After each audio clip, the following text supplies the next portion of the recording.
So the last time we had a chance to speak with members of this band, they were in transit. They were on a bus. We had this great conversation. Fantastic. And it was our first interaction with the band, and now we've got everybody who is in our studio here. Did everybody else get the emails about excited people that they were coming in today? I got an email from somebody who has rescheduled their vacation around their tour. Wow. That is how rabid their fans are. Please welcome Josh, Zach, Travis, and Claudio from Coheed and Cambria this morning. Gentlemen, good morning. Good to see you again. Good morning. Last time, all right, I'm not hearing them coming through here, Rodney. I want to make sure I have this. Hold on a second. Casey's. We will not stand for anything that's inferior. Yeah, we already had that a few minutes ago. Yeah. So, no, the last time, Claudio, you were on a bus. We chatted with you. Are you guys, your tour doesn't start just yet, though, right? No, we're actually headed to Lidditz for dress rehearsals. Okay. I keep hearing great things about that soundstage there. Like, all the bands go there so can you explain to the layperson what it is that you do there? Well, it's more of like dress rehearsals. So it's really if you have a lot of like, at least from my understanding, because we don't typically go there, but because we have props and video and things like that, it gives like the production a chance to run the system. And that's what it's the facility's designed to accommodate that. Yes. So, yeah, because we've had who's I mean, the Stones were there. Yeah. Fish goes there. Metallica. Yeah. Are there other places like that in the country, or? I mean, probably. But I think this is the one we're aware of primarily because our old tour manager lives in that town and now works for the facility. There you go. Okay, so you get a discount. When it comes to the production, so we just played Rush, and I had a chance to talk to Geddy Lee one time, and I'm a lifelong Rush fan, and when I go to the shows, that's one of the things I loved. They would put movie screens up. They would have inflatables. They would do these things that were part of the music that was being played as well. They interact and give you this visual as well as audio sense thing. And I'd ask, I'm like, okay, you guys just don't sit down and come up with that stuff yourself, do you? He's like, no, there are people that help out with this. What about with you guys and the production value of your show? Do you have people that listen to the music and go, okay, here's what I envision this looking like? I wish it was like that. No, so typically I'll draw like a very crude sketch of what I imagine and then like send it off to management, and then they'll find somebody that can, put the pieces together in terms of like financially. So like if you want a Stonehenge, but you accidentally put the inches instead of feet. Right. Okay. I was thinking the same thing. Same line, because to me that seems.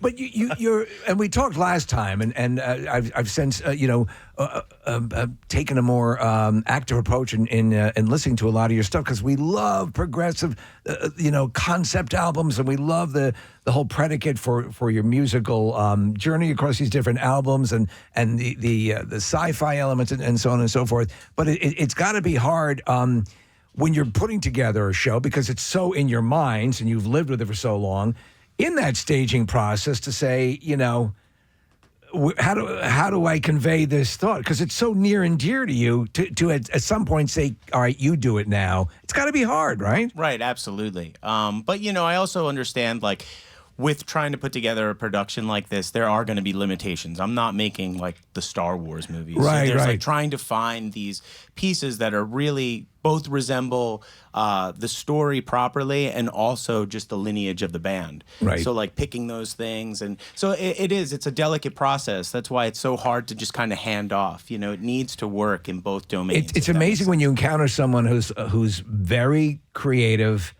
and can do that. I think that actually is an evolution in the step of being creative, is to say, to get your people where you can go, okay, now you can, I'm going to pass this along to you, because you have to at some point, because the general product will suffer if you don't have someone doing that. Right. Yeah.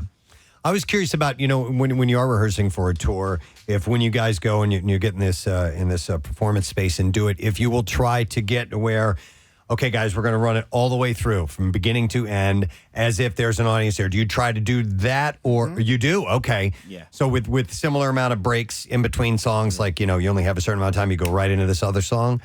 And then obviously you do that for a little while once you get out on the road and you've perfected it a few shows into that. Yeah. I mean, it's really... Because some people, I'm sorry to interrupt, but some people, I think like Pearl Jam is kind of like, all right, here's the set list for tonight. Here's what we're going to do, You don't have kind of that luxury. No. Yeah. Yeah. But to that point, I mean, how long into a tour routinely does it take before you've got the product the way you want it? Oh, that's a good question. And I just reduced what you do to a product. right. With lights and programming and whatever that is, that usually takes a couple of weeks. But for us, it is. We got to understand our bodies, and there's a lot of movement. There's a lot of action. We don't just sort of rely on the visuals. Right. Coheed has been a very energetic band. The 20 years we've been one. So it's we need to take that into consideration. We don't, our health, Right. So that's why we run it front to back, is to make sure that we can breathe. Claudio, as an artist, I'm curious as to how do you know when something is finished? Be it a song or a stage production or whatever.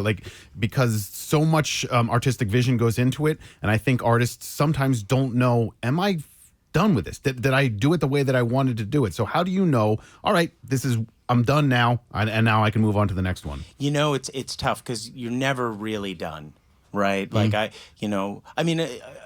want to say it's safe to say with this last record, I feel pretty complete just because the music has been around for so long. But typically the music is alive for a moment. You record it, you put it out, and you can't help but sit and sort of nitpick it and think about the things that you could have done better. That happens. So. But usually for me, when I know a song is done, is when I'm pretending I'm Josh. Yeah. And I'm slamming air drums, and I'm getting super You're emotional. hearing it as an audience member, basically. Right. Oh, okay.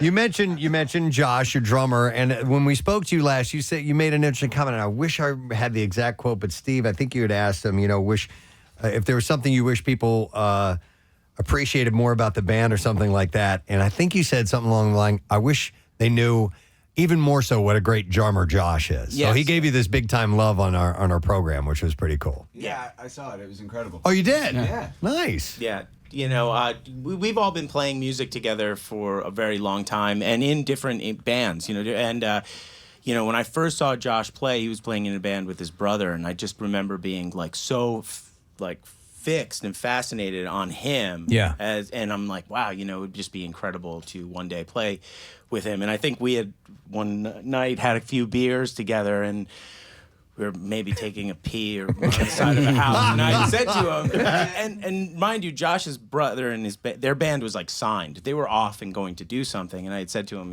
one day we're going to play in a band together. And he was probably you're crazy. You were 15 years old. You were 15? Hey, told me drunk on the porch we were going to play together. I was such a big fan of his. I wanted that to be true, but that felt crazy. But here we are, That's great. Hey, I want to go back to the finished product. Have you guys changed anything that was quote unquote finished?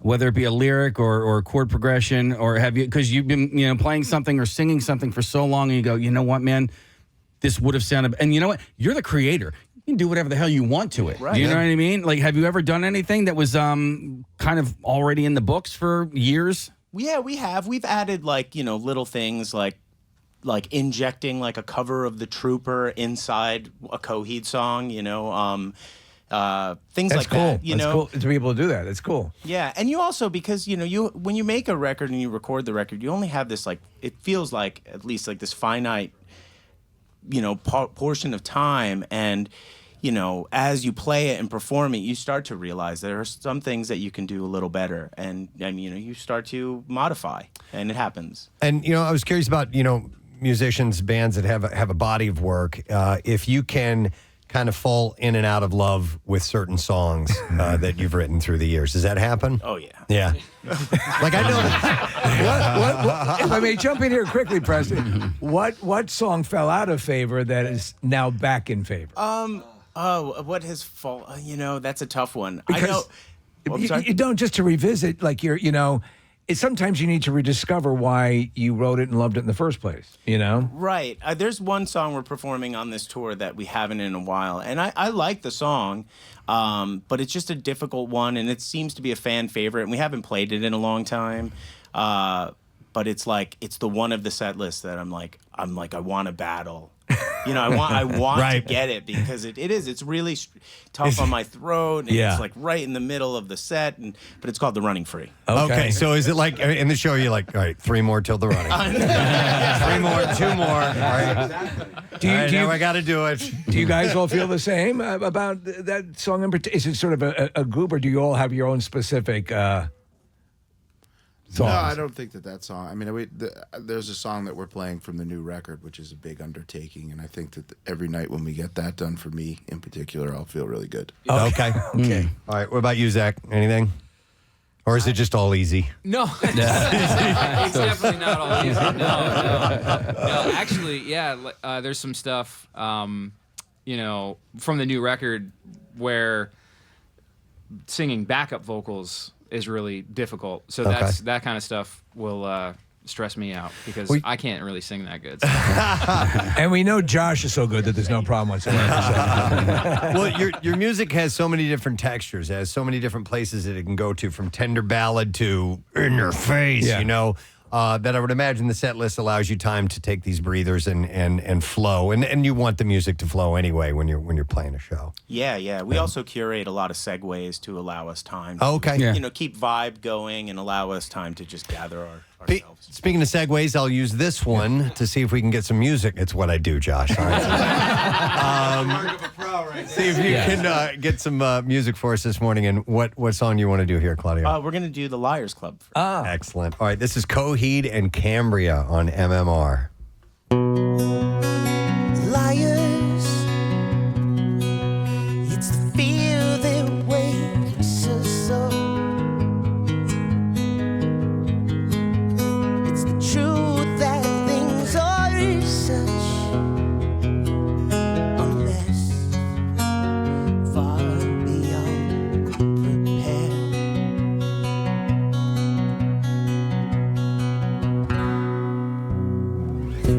Mind at a service, hard to find the words worth saying. Do to deserve this, everything seems broken when you look at it that way. It's a disease, and there ain't no cure. The truth is such a bore. Do you want me to lie? 'Cause I can do it, baby. I can do it live. Do you? Please ask me to. 'Cause life would feel much better when we just avoid the truth. Baby, are you okay to lie with me?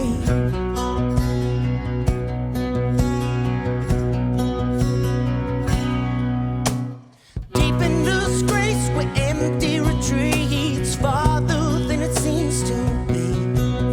The older I creep, the pain in my body, longing for the days in my teens, where I guess I'll accept this carriage, death be on the wheel with my mama stabbing.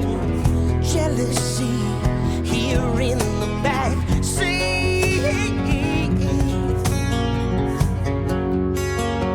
Or do you want me to lie? 'Cause I can do it, baby. I can do it live. To you, please, I'm begging you. 'Cause life would feel much better if we just avoid the truth. Baby, are you okay to lie with me? 'Cause I can do it, baby.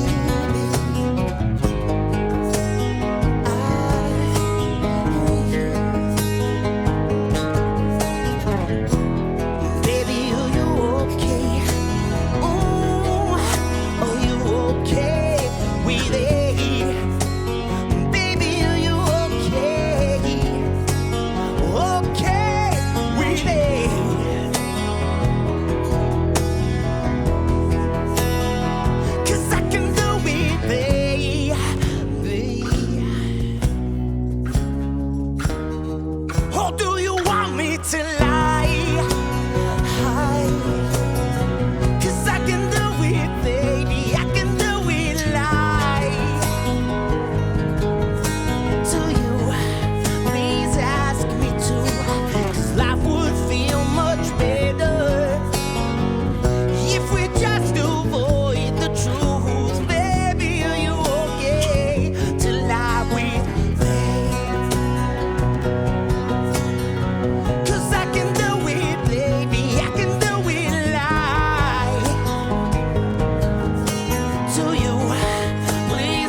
goodness, yes. That's beautiful. That is just stunning.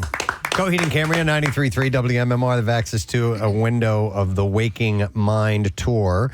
We'll be at the Leah Core Center on July 27th, and they're rehearsing, and they were in the vague vicinity, so came by this morning.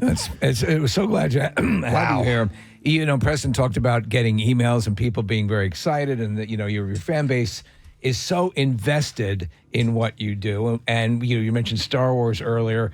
There was a point at which George Lucas became a pariah to his own fans. You know, how do you balance, because your fans have such ownership of your content, you know, they're so invested in it. Is that a fine line you have to walk? Yeah. I mean, I don't think about it too much, just because, you know, a lot of the story is so directly related to my experiences when I'm writing it. Right. It's hard. Like, you know, there are things conceptually that I'll inject that I'll know that, like, for example, this last record and its story component ends on this cliffhanger that I really knew, like, when I came up with the idea, this is going to please the audience. Yeah. Like, in such a fantastic way. And it has so far. Like, as people are starting to digest the record and read the story, I'm seeing a lot of comments about it and people trying not to spoil the end. But for the most part, I try not to think about it. But when I get a concept that I know is going to be a home run, it's like, oh, this is going to be great. That's excellent. That's a cool place to be at. Yeah. Speaking of concepts and genre stuff and so on, because we had a nice lengthy conversation with you last time. Did you watch Stranger Things? Oh, yeah. Oh, my God, right? Now, Nick has not finished it yet, so no spoilers. Two episodes to go. I'm watching this weekend. Get on it. I know. He's right. It's funny because, you know, you're talking about spoilers, and in this day and age, information just gets out. You might just be scanning through Twitter about anything, and then all of a sudden you get some spoiler about Coheed, or you get some spoiler about Stranger Things, just because it's been out for a week or however long the record's been out. And so, as a consumer of the product, you're like, but I want to take that in. I want to be surprised by it. You know, it makes it's a weird challenge to have to present to yourself, but it's a challenge nonetheless. You know. Yeah. Especially now when there's just so many avenues to get things spoiled. I mean, it's tough. Like, you know, if you're on social media, it's going to happen. But you might be your realm, the story you've been telling with these many albums over the course of, you know, this epic story. I think it's, unless you actually sit down and listen, it's harder to get spoiled. You know what I'm saying? I mean, so you might be, in all the realms, you might be the most immune to spoilers, correct? Right. But it's funny because the other day my wife, because my wife and I, we partnered together on writing the story, and she got a social post that was a picture of the end of the story with the illustration and, you know, the big spoiler. Right. And she's like, I can't repost this, so she just like X's out all of the stuff. Oh my God. So it happens, but yeah, I think we're definitely in a safer zone. Is there any talk of this coming to the screen? You know, we started to talk with our agent at William Morris about trying to make it happen. Meet with the Duffer Brothers. It's funny you say that. Like, Yeah. I just saw that they put out. They have like now like a subsidiary of Netflix that they're putting out, and I sent it to management like, we should send this to the Duffer Brothers. Yeah. Like, why not? You know. Do you see it as an animated story or live action? I see it as all of them. I could see it as an animation. I could see it as a live action film or show. What do you think your fans would like to see it as? That's a good question. I think probably a show, just because it's more in line with the format of a comic. Yeah. You know, seeing as like, you know, comic book is like 12 issues, primarily like in like an arc, so 12 episodes in an episodic. I could see that. I could see it like that, but you know, these Vaxis stories really, to me, play out more like a film. Who rocks your world in as far as who were your seminal influences as far as science fiction? And you know, I assume you're all in the genre as far as a love of this material. You in particular, Claudio. I mean, yeah, just growing up by Star Wars. I mean, I was born in '78, so that was just in your wheelhouse. Yeah. And then, you know, I was so into that I was looking for sitting up waiting for HBO to maybe get the license and play it. Yeah. And find things like Kroll or I think Kroll. We talked about Kroll. Yeah. Kroll was a favorite of mine. Like, Dune really. sits right in your Dune, wheelhouse, oh, right? absolutely. I forget if we asked you last time, but have you seen? Do you saw the most recent? I love I mean, that's right in your pocket there. Absolutely. Yeah. Big sci-fi world building.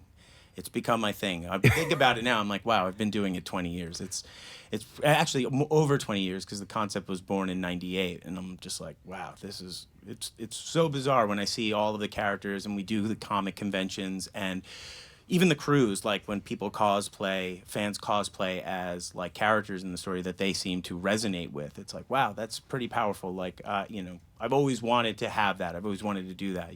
From the characters in the story, do people reach out to you and say that they've gotten inspiration and in their own personal lives and so on? Yeah. Yeah, absolutely. Just inspired to create stories or Fan fiction, basically, off your stuff. Well, that happens. That could happen. But even just like aspiring to be like an author of some sort. Wow. Or a creator. That's so cool. So. Nice. Do we have time to get another song out of you? Absolutely. All right. Let me make sure I'm there for you guys. All right. I'll mention again, Vaxis 2, Window of the Waking Mind tour at Leah Core Center on July 22nd. You can get tickets. Just go to coheedandcambria.com. All the tour information and ticket sales information is right there. What are we going to hear now, Claudio? Shoulders. Excellent. This is Shoulders on MMR's Coheed and Cambria.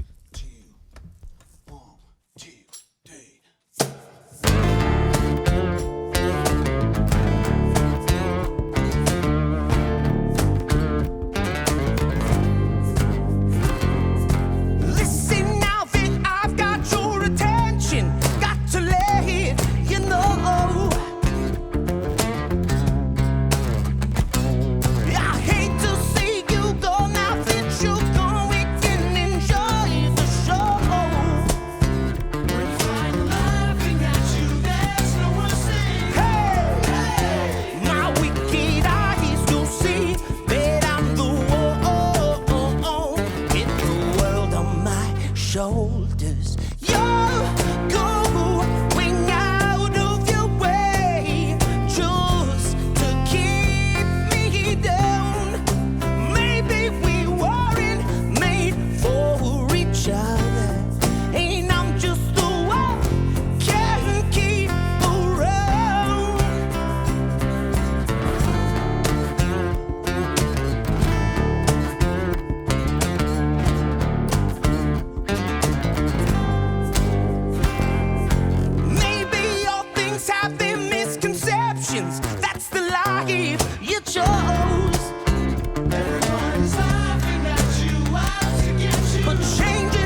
guys sound so damn good. We gave each other the nod there, Preston. We were like, Coheed and Cambria, 93.3 WMMR. It's everything that rocks. It's shoulders. That's just awesome, man. We love that song. Are a lot of these songs, now you're playing these acoustic today, obviously, are a lot of them born on the acoustic guitar, or they start somewhere else? You know, Liars Club may have been born on acoustic guitar, but not in that fashion. Probably more like it is on the record. And I think Shoulders was just sort of right into like an amp. You know. Okay. So it was guitar driven, but not acoustic. Yeah, I guess everybody has their method of writing songs, or they might just be kind of scattershot, doing it here and there. How do you do it? That's kind of what I do. It's just it really all depends. Like I'll write something maybe on piano. I'll rock on acoustic guitar, synthesized program stuff. I'll do whatever like sort of inspires. We have a friend, and we're very lucky to have befriended this guy for a number of years now. His name is Michael Giacchino. He's a composer, and he has done everything from he wrote the music for The Incredibles. He just did Thor. He did the recent Thor film, and he did the Batman. Right. And he's like the guy. He's like the John Williams. Amazing. And a complete, you would pick up with him immediately, you guys, because he's a pop culture nerd to the 10th level. So he's from New Jersey, and we've been friends from him. We've been to his house in LA and all this stuff. But anyhow, I'm always fascinated with orchestration, how it can start here on the piano, but it ends up being multi-instrument on something completely different, samples and all these things. And does that... You don't hear that right away, do you? Or, when you're writing a song and maybe playing it on this instrument, but maybe hearing it on another one. Do you know what I mean? Yeah, absolutely. Okay. Like clarity definitely comes with like the sound. I could absolutely play something here that I might not vibe with, and then go and play it on piano or program it, and all of a sudden it feels like a different world, and it works. So it's like this is the nucleus now of the song. I've always wondered that. The reason I brought that up, the reason I brought Michael up is because he has a whole orchestra to choose from and to pick, and I'm like, well, how do you know that's an oboe that's going to play that part? When you have all these things to choose from. And it might be an acoustic performance here this morning, but Josh is getting a workout in the back, and I am impressed by the tambourine on the left foot, Josh. I don't know if I've ever seen that before. I know. This is pretty cool, right? Yeah. I was thinking this is more confusing than playing the drums. I was watching him. I'm like, what's going on back there? I couldn't take my eyes off of Josh the whole performance. It was mesmerizing. We were connected. I could feel it. That's it. So he's sitting on an instrument that's called a cajon, and then he took a tambourine and just shoved his foot through it, through the hole, and he has an egg shaker. So I think it's the... He's got it all back there. He's like one of those guys with the cymbals between his knees and the air. That's where this all ends. I'm okay with that. Josh, I don't want to say he's carrying the whole band, but I mean, Josh, next thing you know, One guy not singing. Josh is out on Fisherman's Wharf with a case out in front of him, and Hey, it's come to this. do you like now. my monkey? I wanted to ask, speaking of Josh and drumming, and I doing research, and I had not seen this, and I don't know this is even remotely true, but at one point was Taylor Hawkins, did he do any studio work for you guys? Yes, he did on the record No World for Tomorrow. Okay, what was that experience like? Oh, it was great. Yeah. I mean, at the time, we were kind of going through some turmoil, and Taylor just kind of brought an energy that I think we really needed to, pull Travis and myself like out of the rut we were in. Right. But I don't get the impression that you employ a lot of hired guns when you're putting your music together, do you? Oh no, not really. I mean, usually when it's auxiliary situations, Okay. like maybe some like Latin percussions, or this last record we had a fellow by the name of Chris Jonke come in and help like with the orchestrations and things like that. But primarily like this is the performance. Right. Yeah, it just sounds fantastic. It really is. Is it difficult because you're so firmly entrenched with your style? You're again many years. You're talking about how long you've been at it, and hopefully we're serving the purpose of bringing new people into the fold. Is that something that is in your mind, or if it happens, it happens? Like bringing extra people, new people to the cause. We have done it in live performances in the past. Background singers, auxiliary keys, that sort of situation. I mean, I think about. I was meaning on more like a listener fan base. Oh, yeah. Bringing them in how? I'm In other sorry. words, because people who are unfamiliar with your music, who may have perceived you a different way, not realizing, is that something that you look to do, or is that even? Absolutely. I mean, anybody would want more ears on their stuff, but I wonder if that's an active modus operandi there. It is. It's definitely. The music is very personal to me, and I think it has a very universal quality to it. Right. Concept sort of aside. I would love to reach a bigger audience, and I think it has the potential to do that. Yeah, it's funny. I just quickly, Preston, bring up like when we had Ghost and Tobias Forge in here, and it presents one way, and then you see, it's actually like this, and and you can sort of clear misconceptions about what we've learned about you and how fascinating the whole thing is. I think a lot of people are now finding that a very intriguing aspect. So hopefully we're helping in that. Oh, thank you. Yeah, I think so. By the way, Josh had tweeted out earlier that he was appearing on the show this morning and got a tweet back from Zach Myers of Shinedown and said to tell us all hi. Cool. Here at WMMR. Do you guys have buddy bands, guys that you, for some reason or another, a whole other band that you've become tight with? I mean, you tour with other groups. I'm sure you've played festivals throughout the years and things like that. That's for any of you guys. Any other bands that have become, really tight with Coheed and Cambria? Well, I do. Yeah. Yeah. Mm-hmm. Yeah, for sure. There's numerous bands that I think we all have toured with throughout the years that we've gotten closer with relationship-wise in the past few years. For me personally, I have our friends from a band that we toured with early on called Thursday. Some friends from a band called Circus Survive that we toured with a lot. They're actually from Pennsylvania. Okay. How do your shows? How do they? I mean, obviously they differ in how long your set is, but when you do like a festival type of setting where you have to shrink everything down, how do you guys approach that?